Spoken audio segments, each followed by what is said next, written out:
Relacionamento na melhor idade, terceira idade. Pastor, eu nem cheguei ainda na minha segunda idade. Sim, mas você vai chegar um dia, pense nisso. E esse estudo você vai ver que não é, na realidade, apenas para aqueles que estão entrando ou já estão na terceira idade. É para toda a família. Nós vamos falar sobre pais e filhos também, tá bom? Sogra, sogro, nora, genro e filhos. Então tem muito a ser tratado nesta lição. Olha, nós estamos fazendo uma live, então se você tiver alguma pergunta no meio do estudo ou alguma colocação, ergue a tua mão que nós vamos levar o microfone até você, porque aqueles que estão em casa não ouvem você, apenas ouve, né, eu aqui. Então, Lucas, fica atento nos versículos, tá bom? Para que a gente possa ver no telão. Bom, então, coloca lá Lucas para nós, Salmo 90, 12 a 15. Salmo 90, 12 a 15. Salmo 90. Eu coloquei o óculos. 92, 12 a 15. 12 a 15. Assim diz a palavra do Senhor: o justo florescerá como a palmeira, crescerá como o cedro no Líbano. Os que estão plantados na casa do Senhor florescerão nos átrios do nosso Deus. Na velhice ainda darão frutos, serão viçosos e vigorosos, para anunciar que o Senhor é reto. Ele é a minha rocha e nele não há injustiça. Vamos orar. Querido Deus, mais uma vez, fale conosco através da Tua palavra escrita, através dessa lição. É isso que nós te pedimos, em nome de Jesus. Amém. Como eu falei, essa lição é para todos, apesar do título ser o melhor relacionamento, a terceira idade, mas também é para você. Olha, o alvo dessa lição: ao estudar essa lição, você terá condições de avaliar se realmente a terceira idade é a melhor idade e refletir sobre a importância do bom relacionamento do casal idoso entre si e com os demais membros da família. Lembre-se que você vai ter participação, de repente eu posso pedir para você estar lendo junto, né, com os demais, certo? Conta-se a infância como a primeira idade.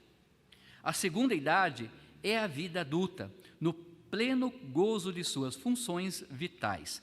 Estudo, trabalho, casamento, filhos. É a plenitude da vida. A terceira idade é o transpor dessa fase. Quando chega a aposentadoria, a época de usufruir da bênção de ter filhos criados e a felicidade de ver os filhos de teus filhos. Salmo 128, versículo 6 diz: e verás os filhos dos teus filhos e a paz sobre Israel. Então a terceira idade vai desfrutar dessas delícias, né, familiares, que é ver os filhos dos seus filhos. Eu tenho orado para chegar até nesse ponto, não sei se Deus vai permitir. Casamos já, eu mesmo com 32 anos, o Felipe fez 18 anos agora, e eu espero que ele tenha filho no tempo certo e da forma certa, amém? Então eu não estou preocupado com a pressa de ser avô agora. Já tenho minhas cãs, meus cabelos já estão brancos, mas é uma grande bênção chegar a essa idade. Pastor Benjamin vai então ler para nós: para uns a terceira idade. Para uns a terceira idade é a melhor idade, para outros nem tanto. É possível encontrar prazer na velhice e fazer dela a melhor idade.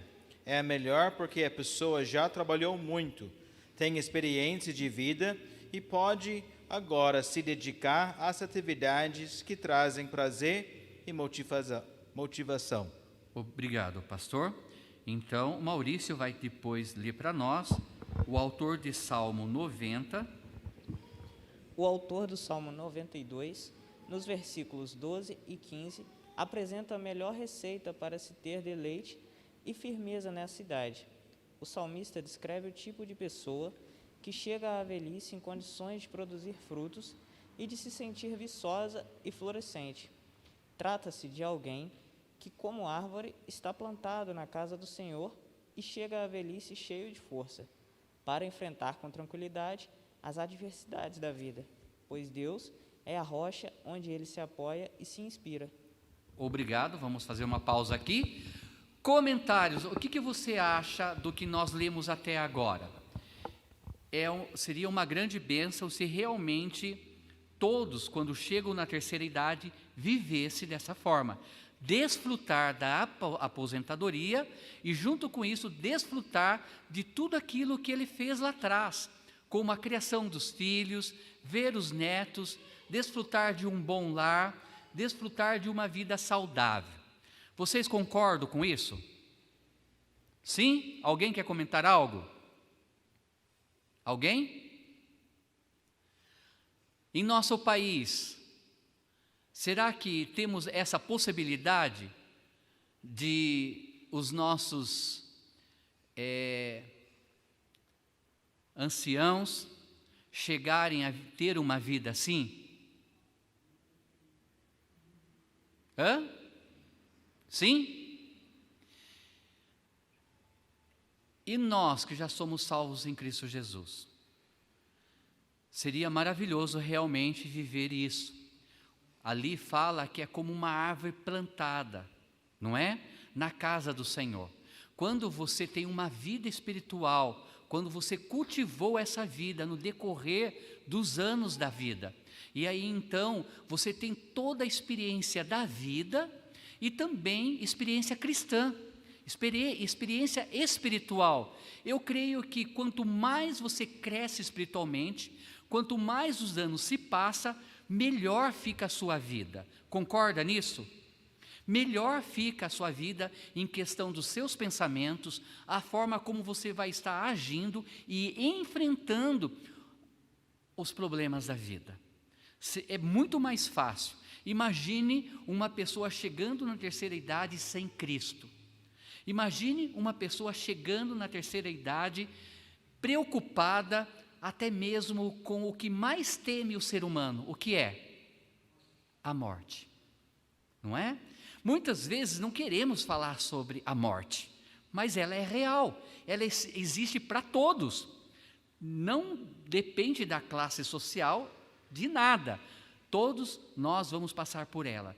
E quando chegamos à terceira idade, a tendência é parar e pensar nisso.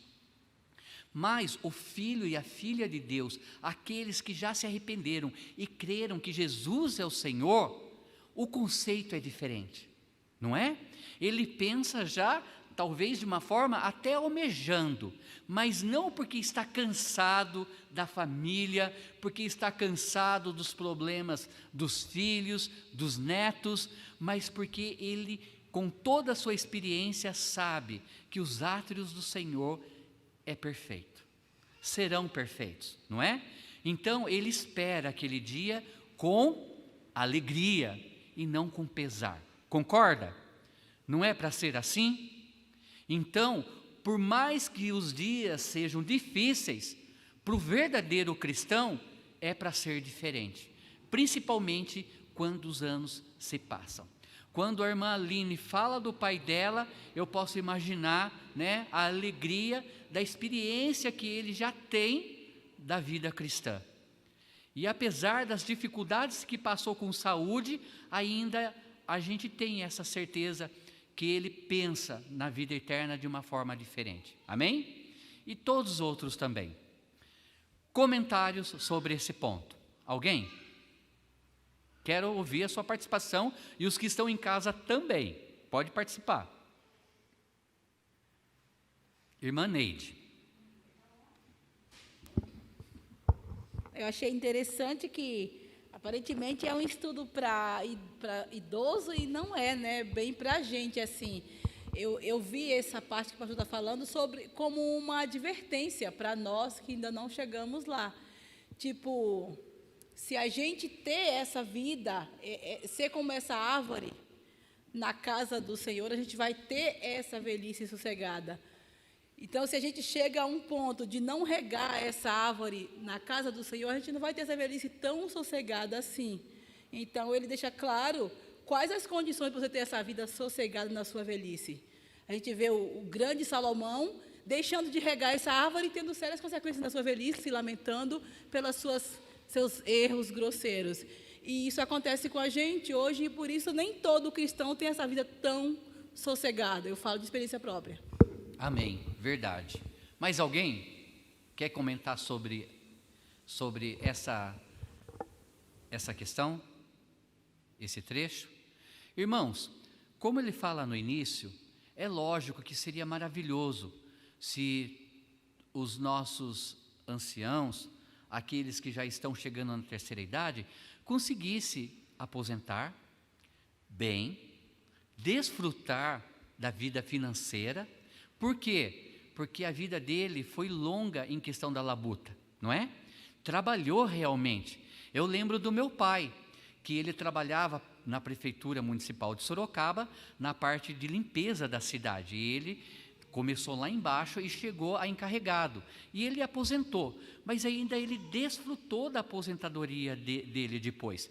Tanto é que ele aposentou, mas trabalhou mais 10 anos para a prefeitura ainda aposentado, por fora. Mas ele aproveitou do dinheiro e também do tempo dele, na época dele. Ele, pela graça de Deus, ele viveu 86 anos. Mas nós sabemos que, infelizmente, nem todos conseguem ter essa aposentadoria, não é? Não consegue realmente, talvez, descansar a cabeça sabendo que pode desfrutar agora, passeando, cuidando mais dos netos, ajudando a cuidar, desfrutar realmente na parte financeira. Por isso, irmãos, que eu quero destacar a questão espiritual, a questão daqueles que vivem nos átrios do Senhor, daqueles que estão plantados, firmados na rocha que é Cristo, amém? Que já são salvos através de Cristo Jesus. E isso faz toda a diferença na terceira idade. Não é verdade? Algum comentário sobre isso? Ok, vamos dar continuidade então em nossa leitura. O versículo-chave da lição, então, vai ser a Angélica que vai ler para nós. Espera o microfone, Angélica. Versículo-chave da lição. O versículo-chave da lição mostra que o Deus do idoso é o Deus da proteção, do sustento, da intimidade, do consolo, da salvação. Ele é a certeza para a vida que pode parecer incerta. Obrigado. Olha aí. O versículo-chave da lição mostra que o Deus do idoso é o Deus da proteção, do sustento, da intimidade, do consolo e da salvação. Ele é a certeza para a vida que pode parecer incerta. Porque muitos, ao chegar a essa idade, ainda ficam com pontos de interrogação. O que será da minha vida? Ou começa a analisar o passado. O que eu fiz da minha vida? O que eu deixei de fazer na minha vida? Deus proverá, amém? Nós podemos ver vários personagens do Antigo Testamento, principalmente, que Deus cuidou na velhice. Podemos ver a vida de Abraão, não é? A vida de Jacó, que passou por dias difíceis, com fome, sem o filho, porque achavam que o filho estava morto. E, no entanto, Deus supre a necessidade desse servo, principalmente no final da vida dele.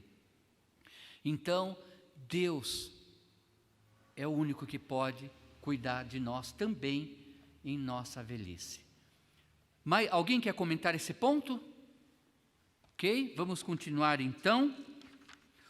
O Emerson vai participar com a nossa leitura, virando ali a página. Primeiro, relacionamento do casal idoso. Você vai ler o ponto 1 ali, relacionamento de amor. Pode ler, Emerson. Esse deve ser o relacionamento do casal idoso. Relacionamento de amor nessa fase da vida para o casal e companheirismo amigável, e acompanhando e de, ai meu Deus, Compartilhado. e de grande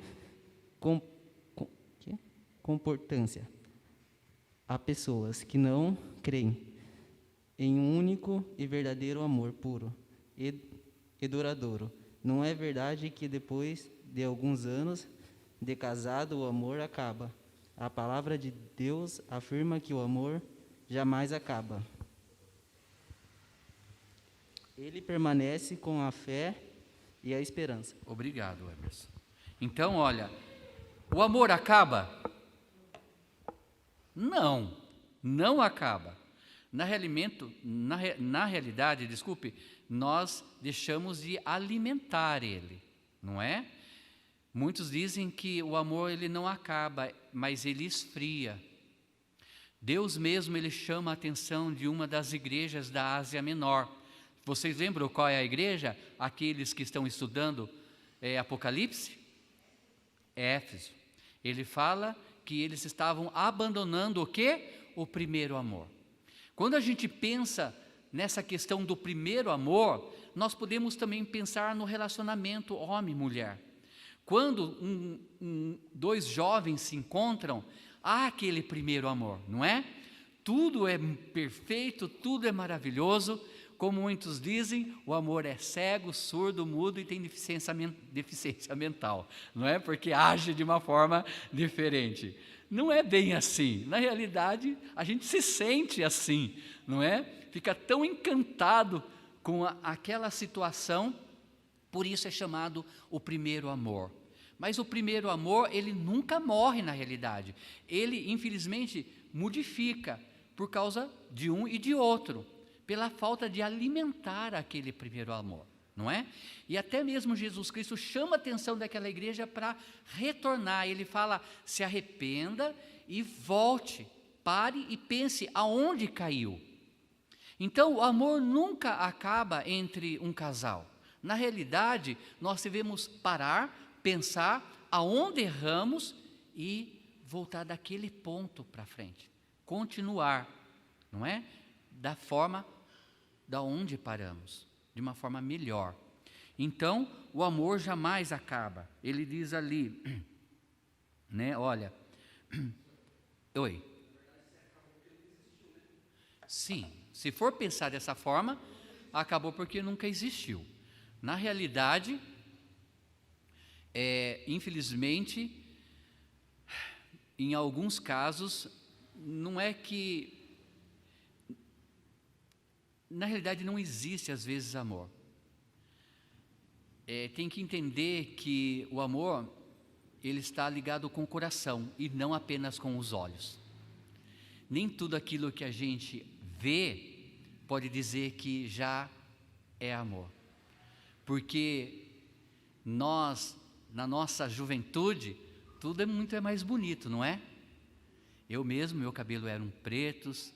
O pastor Benjamin tinha cabelo, eu lembro dele com cabelo, e assim por diante, né? E aí depois a gente casa e as coisas, os anos se passam e modifica. Aonde está o amor daí? Não é? O amor permanece, não muda. Eu lembro que no meu casamento, quem pregou para mim naquela noite, no meu casamento, ele falou sobre isso. Olhe com os olhos do amor e não com os olhos da carne.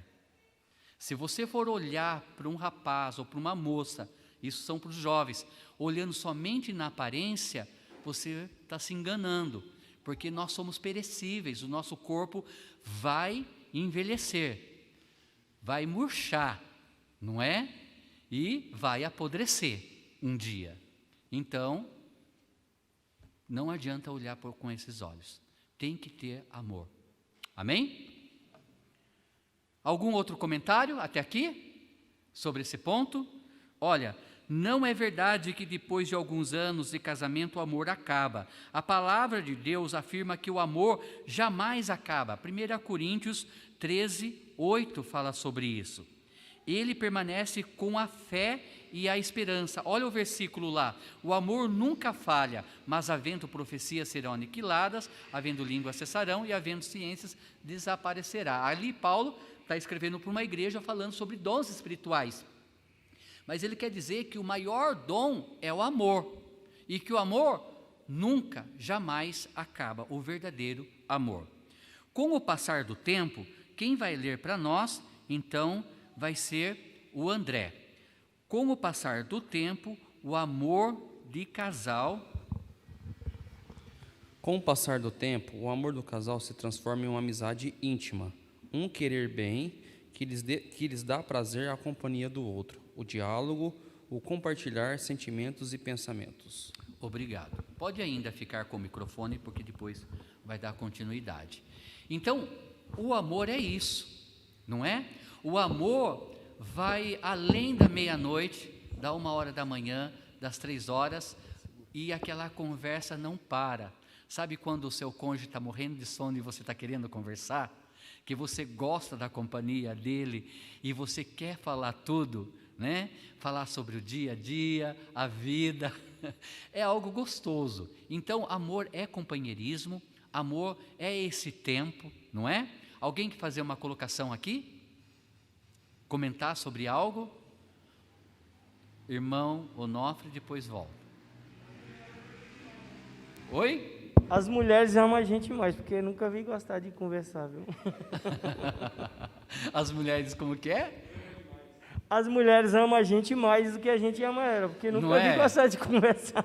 Verdade. E olha que Jesus Cristo disse que nós, os homens, devemos amar nossas esposas como Ele amou a igreja. E não fala isso para elas, né?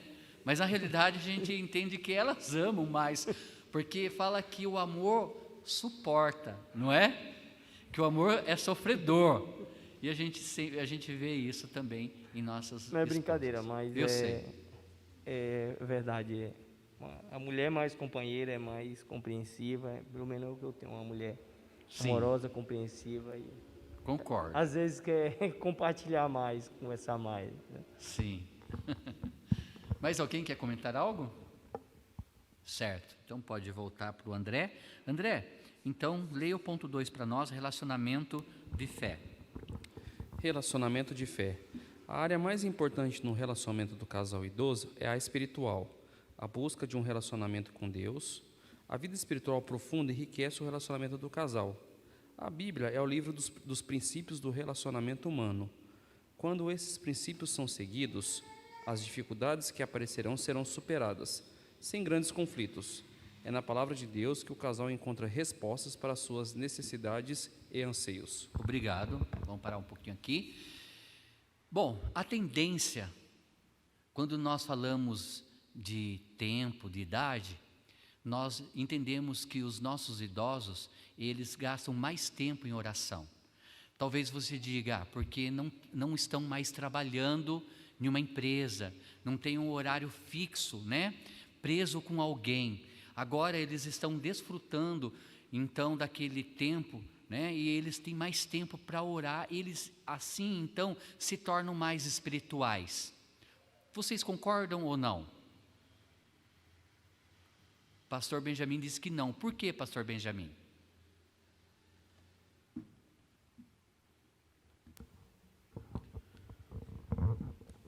Eu não concordo, porque às vezes a gente usa isso às vezes só como uma desculpa, que se eu tivesse mais tempo, ou quando eu vou ter mais tempo, aí depois eu vou orar mais, eu vou ler minha Bíblia mais. Mas às vezes tem algumas pessoas de idade que começam a orar mais, é porque eles aprenderam no seu dia a dia que era realmente algo importante. Então ela virou uma disciplina mais forte através do tempo. Sim, porque foi isso mesmo que ele acabou de ler, né? Ele colocou ali, olha, a área mais importante do relacionamento do casal é a espiritual, a busca de um relacionamento com Deus. A vida espiritual profunda enriquece o relacionamento do casal. Então, ela passou a ter um hábito, porque a vida dela, no decorrer dos anos, ela buscou a Deus.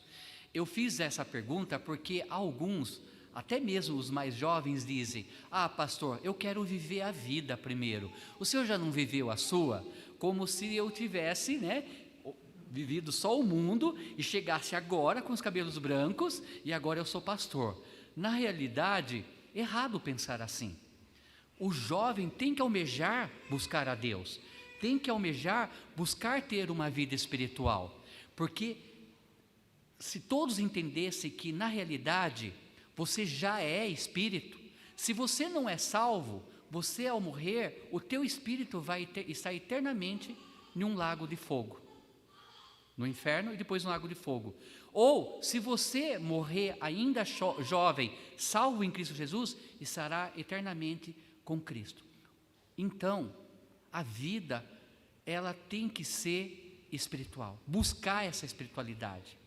Lógico que cada um vai passar pelo seu período na história, vai ter mais energia do que o outro, vai querer gastar essa energia, mas dizer: pastor, eu quero viver a minha vida primeiro, para depois, quando eu estiver me aposentando, quando eu já estiver lá, na minha velhice, aí eu vou buscar uma igreja, aí eu vou buscar Deus. Quem já ouviu isso? Eu já ouvi isso. Certo ou errado? Errado. Ou também, como o pastor colocou, muitos eles dizem: ah, eu não tenho tempo. Lembra, primícias ao Senhor, procura dar essas primícias ao Senhor, orando, lendo a Bíblia, logo de manhã, tenha um tempo especial com Deus, na tua casa, num canto sossegado. Alguém quer comentar algo sobre isso? Elisane?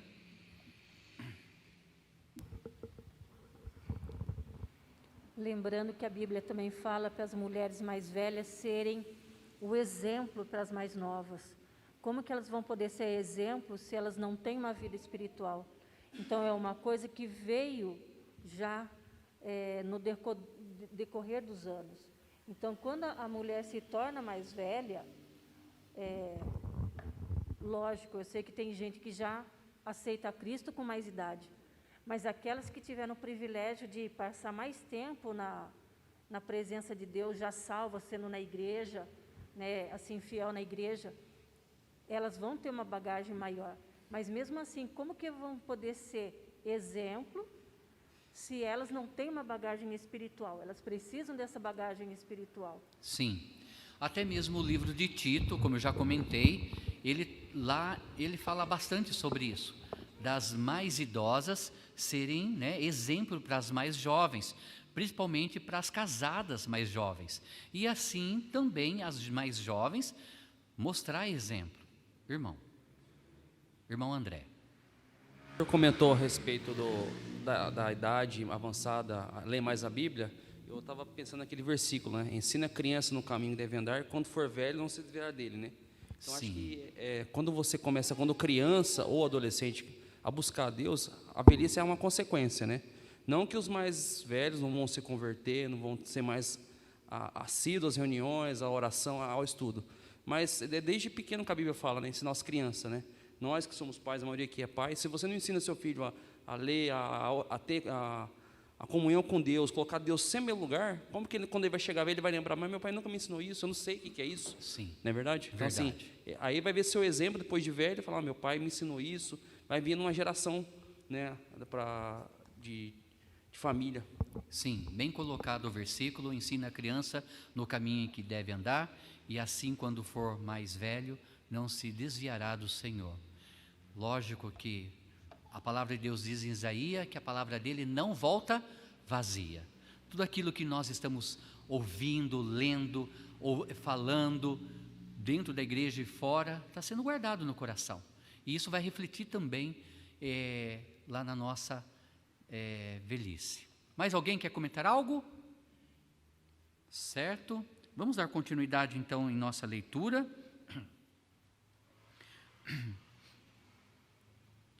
Foi lido então: o casal que ora unido permanece unido?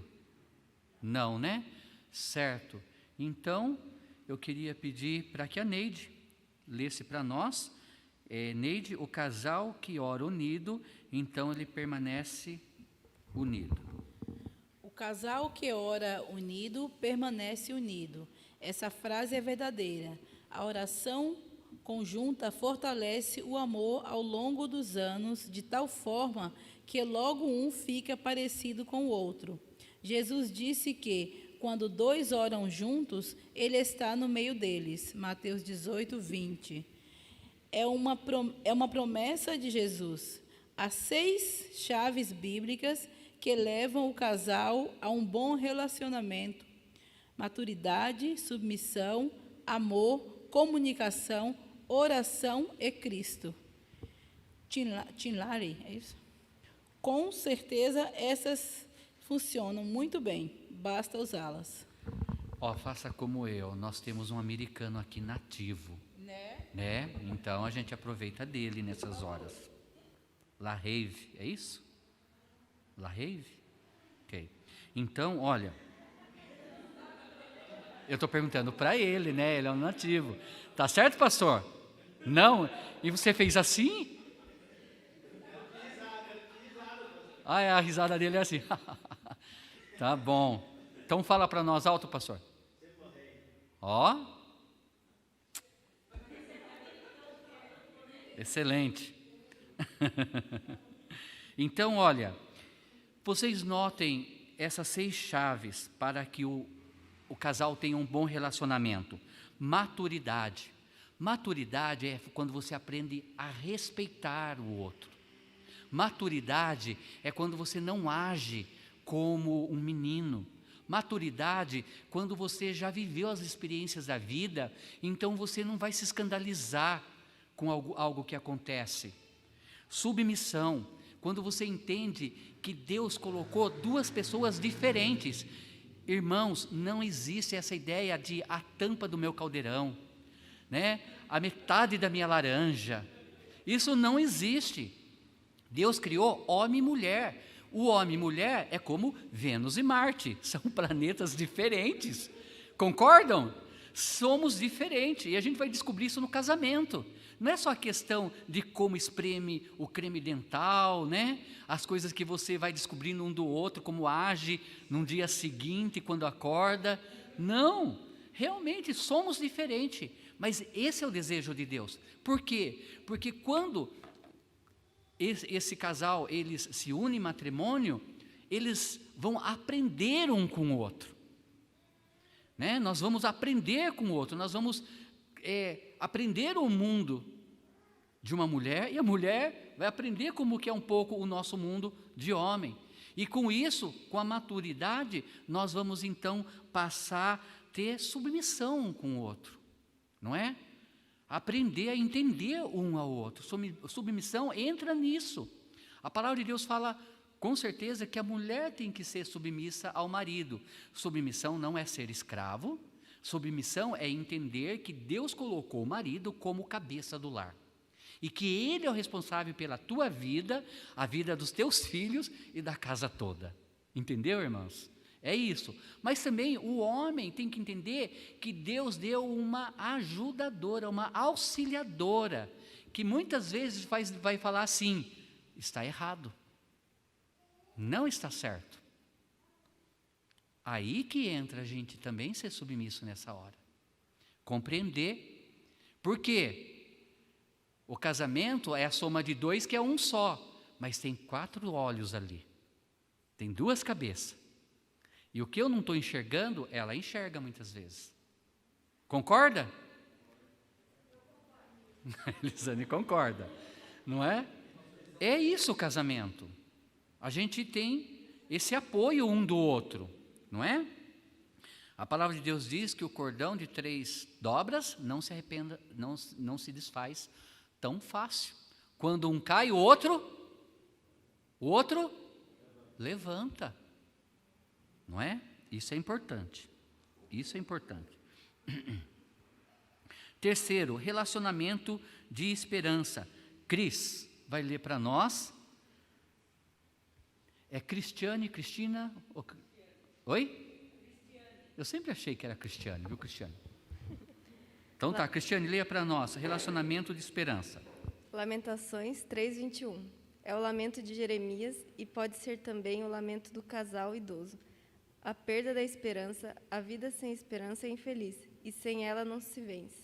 Obrigado, só para fazer uma pausa para nós lermos aqui no nosso telão, olha, então o versículo ali, Lamentações 3:21, disto me recordarei na minha mente, por isso, o que? Esperarei. Então, por isso que ele diz, é o lamento de Jeremias e pode ser também o lamento do casal idoso, a perda da esperança. A vida sem esperança é infeliz e sem ela não se vence. Irmãos, a pior coisa que pode acontecer a um ser humano é perder a esperança. Concorda? É perder a esperança. E muitas vezes casais ficam fracos porque um ou outro perde a esperança. Ah, não vai ter jeito, não dá. Imagine, isso nunca vai acontecer. Irmãos, eu não quero falar sobre bens materiais, mas eu louvo a Deus, porque eu pensava um dia ter o meu próprio carro. E às vezes, a gente pensava, não, mas não dá, como? E Deus me deu um carro. Amém? Então, a esperança, como diz o ditado, a esperança é a última que morre. Não é? Até para a morte a gente dá um jeito, aceita Cristo como Senhor Salvador. Para tudo tem jeito nessa vida, até para a morte. Quanto mais para a esperança, irmãos. Quando chega a terceira idade e não tem mais esperança, não é? A esperança continua de ver os nossos netos bem, de ver nossos filhos bem casados, servindo ao Senhor, e também saber que um dia estaremos com o Senhor. Uma irmã do Rio de Janeiro mandou áudio para a Elisane e eu estava ouvindo, A irmã Rizomal, ela falou que o que ela mais almeja é chegar na glória, ver o Senhor. Ela falou, irmã, não tem alegria maior na minha vida esse dia, então eu vou vivendo bem. Quando você tem isso em mente, não é que você não tem mais esperança na vida, é que você está satisfeito e está olhando para frente, para Cristo, e que aqui Deus está cuidando, amém? Esperança é importante ter. Paulo ele fala sobre isso em um capítulo, Romanos capítulo 5, não é? Que as tribulações, elas são importantes, porque elas nos trazem experiência, a experiência nos dá a esperança, não é? Que dias melhores virão, que dias melhores virão. Isso é importante. Alguém quer comentar algo sobre isso? Alguma colocação? Certo. Então, Cristiane, eu quero chamar de Cristina. Cristiane, continua lendo para nós. Jó vivenciou essa situação. Os meus dias se findam sem esperança. Jó 7,6. Pobre Jó. Pode continuar. Jeremias também perdeu a esperança, em Lamentações 3,21. Mas olhou para o futuro e vislumbrou 4 coisas que poderiam devolver-lhe a esperança: as misericórdias de Deus, em Lamentações 3,22, a fidelidade de Deus, em Lamentações 3,23, a suficiência de Deus, em Lamentações 3,24, e a bondade de Deus, em Lamentações 3,25. Certo, então olha, Jeremias também perdeu a esperança. Coloca novamente lá para nós, olha, as misericórdias do Senhor são a causa de não sermos consumidos, porque as suas misericórdias não têm fim, é isso? 3,21. Lamentação 3,21. Ok. Disto me recordarei na minha mente, por isso esperarei. Jeremias também perdeu a esperança, mas olhou para o futuro e vislumbrou 4 coisas que podiam devolver-lhe a esperança. Vamos então ver o versículo, Lamentações 3:22. As misericórdias do Senhor são a causa de não sermos consumidos, porque as suas misericórdias não têm fim. Pare e pense. Nós pensamos no, porque, não deu, não consegui, não consegui atingir esse objetivo, porque a minha vida é miserável, e aí começam as lamentações. Só pare e pense nesse versículo. As misericórdias do Senhor são as causas de não sermos consumidos. Sabe por quê? Porque nós somos pecadores miseráveis. nós fazemos muitas coisas erradas. Não era para nós estarmos aqui. Não era. Então, quando a gente para pensar, né, se tem esperança ou não, Deus está dando esperança para você, porque você está vivo. Não é? Muitas vezes a gente acorda e fala, eu quero agradecer ao Senhor, porque o Senhor me deu mais um dia de vida. O Senhor me colocou de pé. Tem um versículo que fala que esse é o dia que o Senhor fez para você. Então, Jó, ele parou e olhou. Se eu estou vivo, porque ainda há esperança. Continuando ali, olha, né, as misericórdias de Deus, também a fidelidade de Deus, 3:23, nova são cada manhã, grande é a tua fidelidade. Imagine se Deus ele não fosse fiel, como eu e você não somos. Porque hoje nós falamos que fazemos o bem, amanhã a gente pode ficar com raiva de alguém. Hoje nós podemos dizer, olha, eu vou fazer isso para você amanhã. Chega amanhã e fala assim, eu estou com preguiça e não vou fazer. Não é? Olha só, novas são cada manhã, grande é a fidelidade do Senhor. Sempre há esperança. Enquanto os nossos olhos não se fecharem, estou dizendo da morte, ainda há esperança. Ainda há esperança neste mundo. A suficiência de Deus, versículo 24, a minha porção é o Senhor, diz a minha alma, portanto esperarei nele, não é?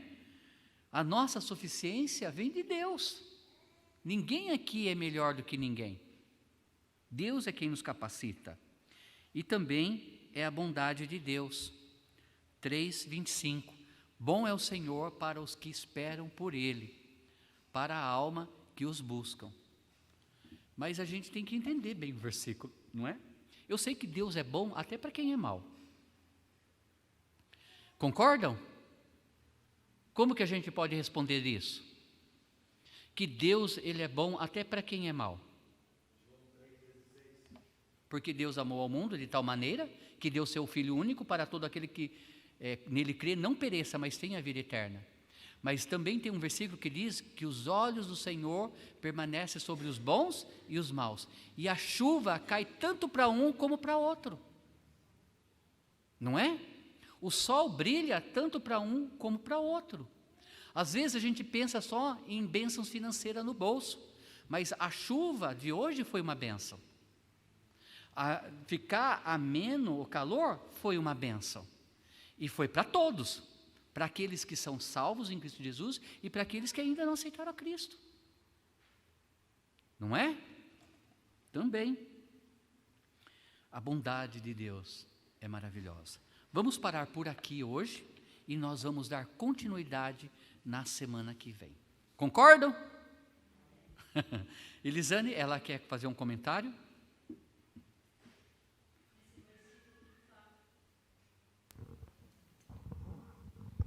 Nesse versículo que fala sobre as misericórdias do Senhor se renovarem todos os dias, também é tanto para salvo como para não salvo. Sim. Né? Eu estava comentando com uma pessoa outro dia,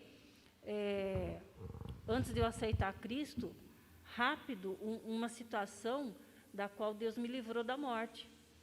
Isso que eu percebi, fora as outras vezes que eu nem percebi do que Deus me livrou. Então, Deus tem guardado a gente até o dia da salvação, né? Se a pessoa vai aceitar a Cristo, só Ele sabe. Mas você também percebe, eu olhando para trás, as misericórdias dEle, os livramentos dEle. Então, isso daí tanto para salvo como para incrédulo. Sim, verdade. Mais alguém quer comentar? Algo? Alguém? Assim. Ok. Só A Neide. Comentando o mesmo assunto, a gente começa a lembrar o tamanho da misericórdia dele, principalmente pela presciência dele, por ele saber tudo o que vai acontecer na frente, tipo aquele que não vai aceitar ele, que já está assim, que vai para o inferno porque quer isso, porque não quis ele, e mesmo assim ele dá misericórdia, dá a mesma graça, dá livramento, vive ainda bem na terra, tipo assim, ele sabe que a pessoa não vai aceitar ele, que vai escarnecer dele até o fim da sua vida, e mesmo assim ele não pune constantemente aquela pessoa. Sim. Então a misericórdia dele é sem fim mesmo, quando a gente tira para pensar nisso, porque eu não sei quem vai, quem não vai, quem vai aceitar, quem não vai. Então, se eu não souber de nada, eu vou logo amar todo mundo, vai que. Já ele não, ele sabe tudo quem vai aceitar e quem não vai, e mesmo assim ele cuida, protege, provê. Então, é uma Sim. misericórdia sem tamanho. Sim, e devemos entender que também muitas coisas ruins acontecem porque simplesmente colhemos o que plantamos. Não é porque Deus fez isso ou Deus está desejando isso para a sua vida. Simplesmente Gálatas fala sobre isso, que tudo que o homem plantar, ele vai colher.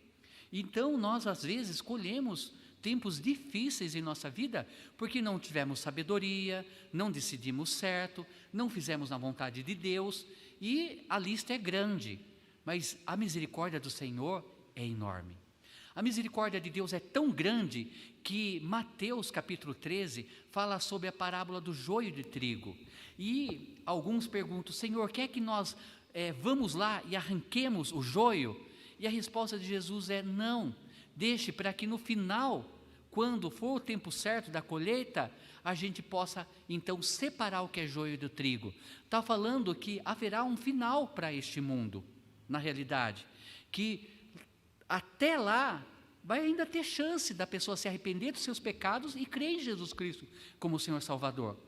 Nós não sabemos quando, a data não tem certa, mas Deus tem misericórdia, porque Ele poderia fazer diferente. Concordam? Poderia, com certeza.